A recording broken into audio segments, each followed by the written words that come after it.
Hey guys, I wanted to go over the new updates with the Discord bridge system that we have been working on.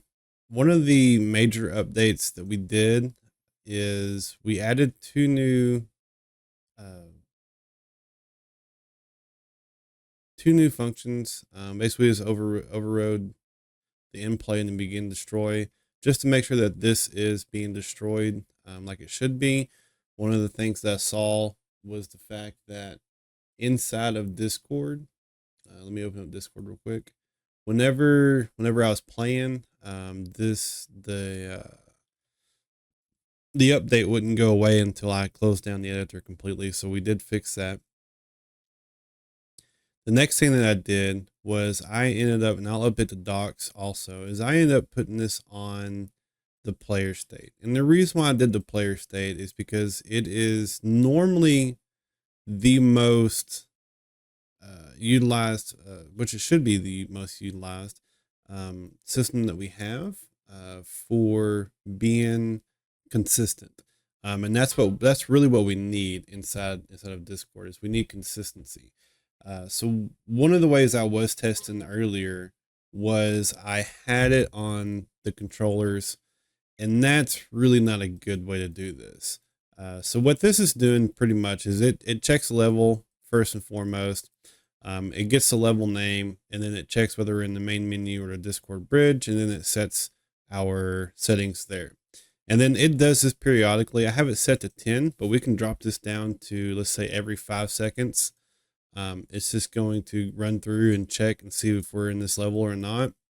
Once we swap levels, then we will just, it should update. So let's go ahead and see this in action. Put this over here. We'll have Discord open over here, and we're going to hit play. Automatically, we are sitting ducks. We are in the main menu. After 10 seconds, the main menu will then put us into the game map. So we should now see that we are slaying and in game. You can see that the time is not updating, and that is because I did not have it clicked on. You do have to click on this in order for to see this updating in real time. But because once I click out of it, it stops updating in real time. That's that's okay. That's not a huge ordeal. But yeah, all of this is working like it should be.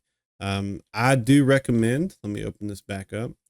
You can see also that it took it away, but I do recommend moving everything to your player state, moving the component itself to the player state, or something that is going to be consistent in your game. If your player character for some reason is going to be consistent from the main menu to everything else, you can put it there. I do not recommend you doing that, seeing as they are usually destroyed and respawned.